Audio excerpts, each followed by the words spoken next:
The problem with hunting someone for 3 years is that eventually you catch them.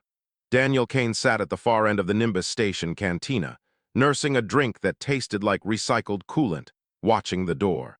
Around him, the galaxy's flotsam moved through their routines, traders haggling over shipping manifests, mercenaries comparing scars, dock workers complaining about shift rotations. All of them moving in the gentle 0.4 G that the Galactic Council had deemed standard for mixed-species environments. To them, it was normal. To Daniel, it felt like living underwater. He traced a finger along the rim of his glass, the motion creating tiny waves in the amber liquid. 3 years since the broken Star Syndicate had put a plasma bolt through Kix's secondary heart. 3 years since his only real friend out here among the stars, had died in his arms, whispering about coordinates and trade routes with his last breath. The door hissed open. Daniel's eyes flicked up, tracking the new arrival with the kind of casual precision that made other species nervous. Not the target. Just another Vralian merchant, tentacles writhing nervously as he scuttled toward a corner booth. Daniel's communicator buzzed against his wrist. He glanced down at the encrypted message, read it twice, then deleted it. Finally, after 36 months of following cold trails and dead ends, he had a name and a location. Silas Crixon, the syndicate enforcer who'd pulled the trigger. The man was hiding in the Typhon Refuge, a processing facility anchored in the crushing gravity well of a gas giant called Ethon 9. A small, dark smile came across Daniel's face. Of course they'd hide there. The facility operated at 2.8 G, nearly triple galactic standard. Most species needed powered exoskeletons just to move around without their organs collapsing. The syndicate probably thought they were untouchable. They'd never met someone from Earth. Another drink, human. The bartender, a four-armed Selkathi with skin like polished jade, regarded him with the wariness most aliens showed around humans these days. No, Daniel stood, the movement drawing a few nervous glances from nearby patrons. Even in low gravity, humans moved wrong, too fast, too fluid, like predators among prey. Just settling my tab. He transferred the credits and headed for the docking ring. His ship, the Vagrant, was a ugly little thing, all mismatched hull plates and jury-rigged systems. But she had military-grade engines Daniel had installed himself, and enough acceleration tolerance to survive the kind of maneuvers that would turn most pilots into paste. The docking attendant, a creche with iridescent feathers, kept a respectful distance as Daniel approached his berth. "Departing already, Mr. Kane? Got somewhere to be." "Of course." "Safe travels." The creche's translator couldn't quite capture the nervousness in his trill. Daniel sealed himself into the cockpit and began the pre-flight sequence. As the Vagrant systems hummed to life, he allowed himself to think about Kix again. The little Tauren had been a xenolinguist, assigned to Daniel's squad during the brief and disastrous frontier war between humanity and the collective. While other soldiers had seen Kix as just another alien, Daniel had actually talked to him, learned from him, discovered that beneath all the scales and extra joints was someone who understood what it meant to be far from home. After the war ended, Daniel had drifted. Most human veterans did. Earth was 3 times Earth. Standard gravity meant that their home world qualified as a Class 10 death world, and humans themselves were classified as an apex predator species. The galaxy didn't quite know what to do with them. Too dangerous to ignore, too useful to completely ostracize. Kix had found him drinking away his discharge pay in a station dive and offered him a job. Translation work mostly, cultural consultation. But really, Kix had been trying to remind Daniel that he was more than just a weapon. That humanity didn't have to be defined by what they could break. It had worked for a while. The Vagrant cleared the station's traffic pattern, and Daniel punched in the coordinates for Ethon 9. The journey would take 6 days through slipspace, 6 days to prepare, 6 days to remember. The memory came to him during the 3rd day of transit, uninvited but inevitable. They'd been on Threshold Station, a commercial hub near the Verge. Kix had just finished negotiating a particularly lucrative translation contract. Some trading consortium needed someone who could parse the difference between 12 distinct Halani dialects. He'd been excited, his scales flushed the deep blue that indicated happiness. "Daniel, my friend." Kix had bounded toward him with that odd hopping gait Taurens used in low gravity. "I have wonderful news. The payment is enough to cover both our expenses for 3 months.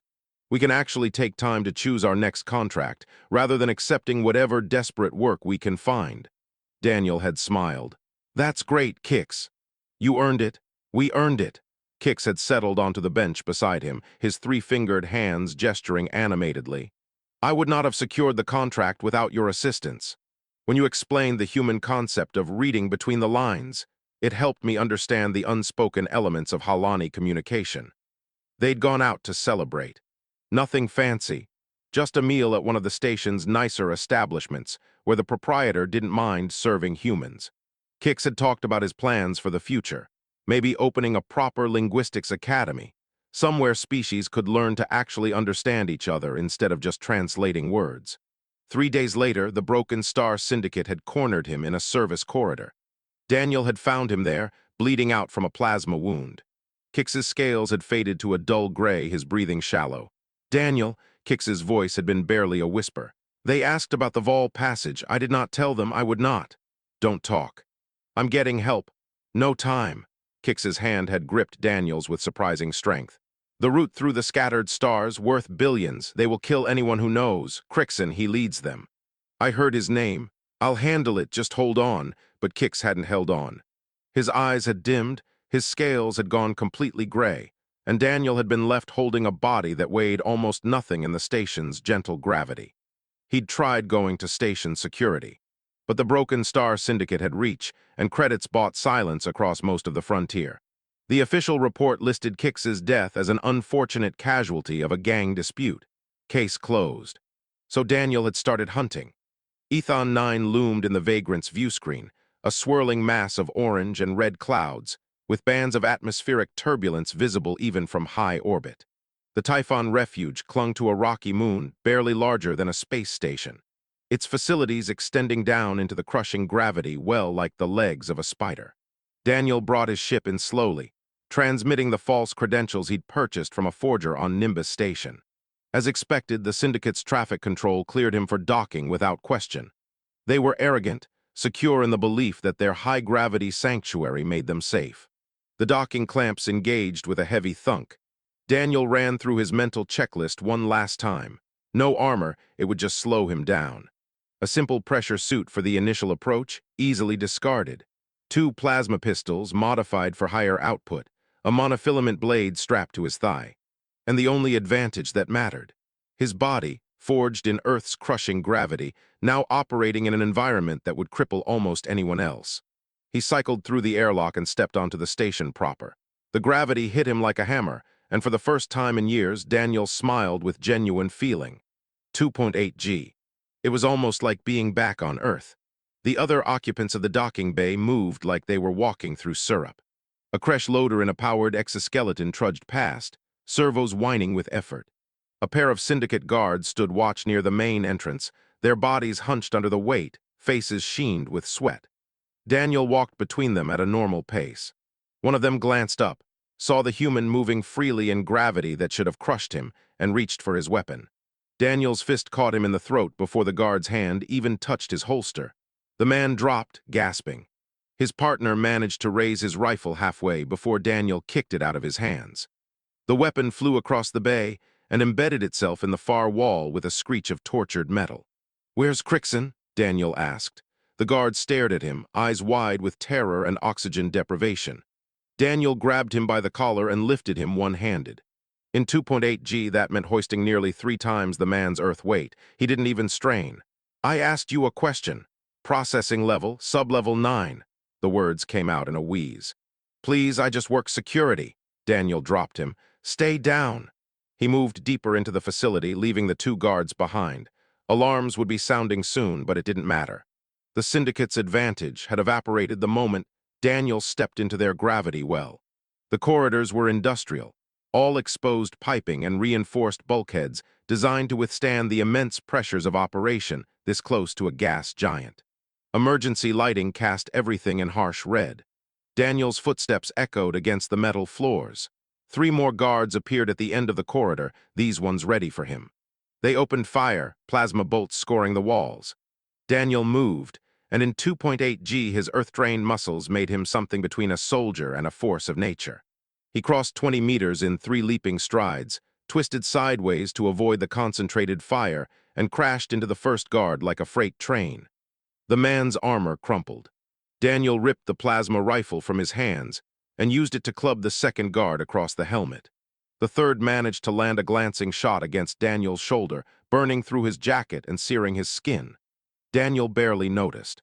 He closed the distance and drove his elbow into the guard's solar plexus. The armored plating cracked. He dropped the rifle and kept moving, following the signs toward the processing levels. Behind him, he could hear shouts and the clatter of reinforcements mobilizing. They'd be coming in force now, probably with heavier weapons. Good. Let them come. Sublevel 9 was a maze of catwalks suspended over massive processing vats, where the station refined atmospheric gases into usable compounds. The air stank of sulfur and ozone. Daniel emerged onto the main platform and saw him. Silas Crichton stood at the far end of the catwalk, flanked by 6 heavily armed guards. He was a big man, augmented with combat enhancements that bulged beneath his skin like tumors. In standard gravity, he'd be fast, strong, dangerous. Here, weighed down by Ethon 9 pull, he looked like exactly what he was, a killer past his prime. "Daniel Kane," Crichton's voice boomed across the catwalk. "Heard you were looking for me. Took you long enough." Daniel drew his pistols. "You killed my friend. I've killed lots of people's friends." Crichton gestured and his guards raised their weapons.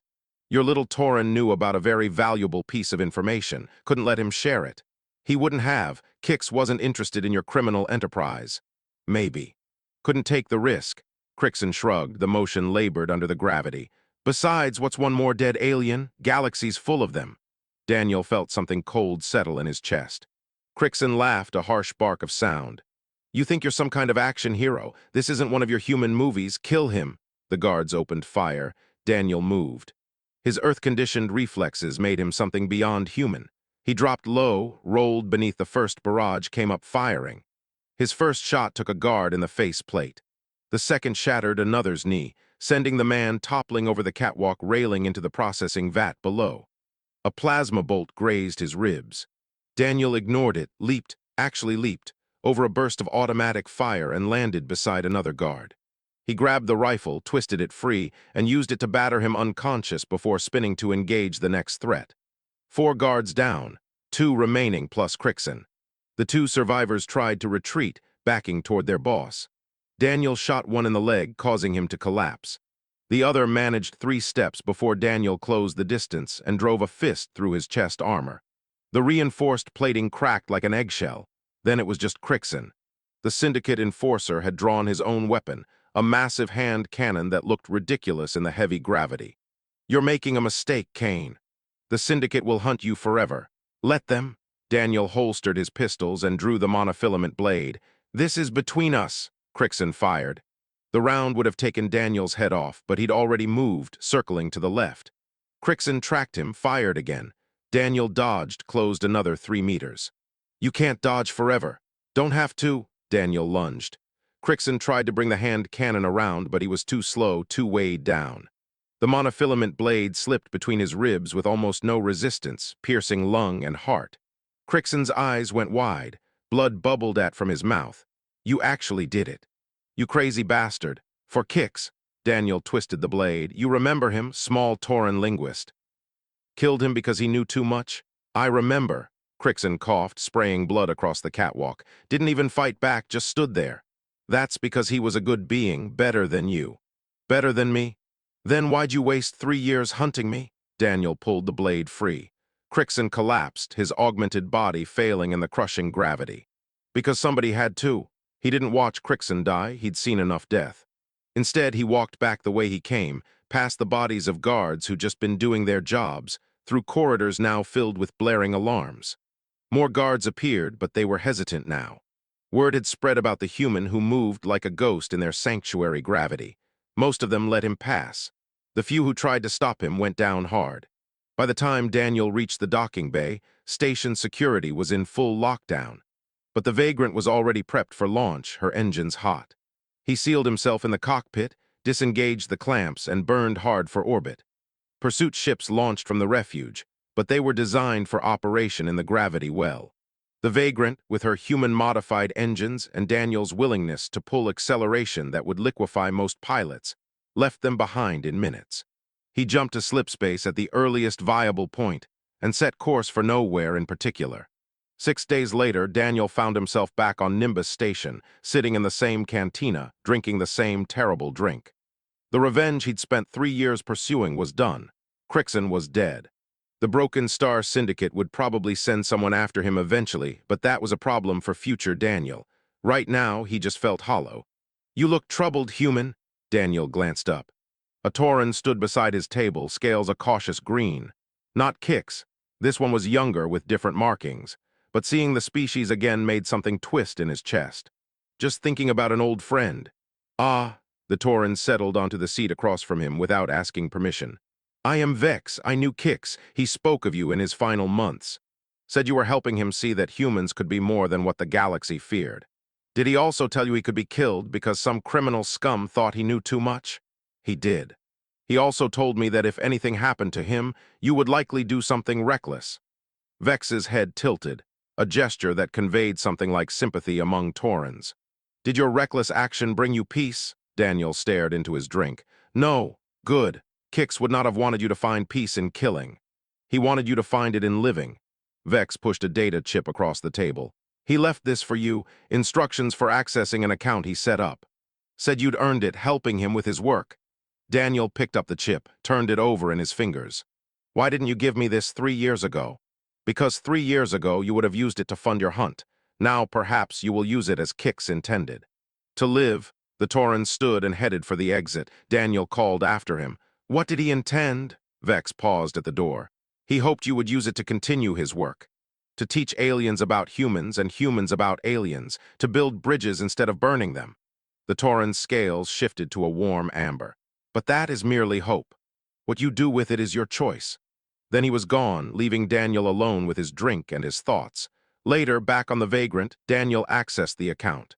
It was substantial. Everything Kix had earned over his career, left in trust for a friend he'd believed in. The message attached was short and in Kix's own clawed handwriting, painfully translated.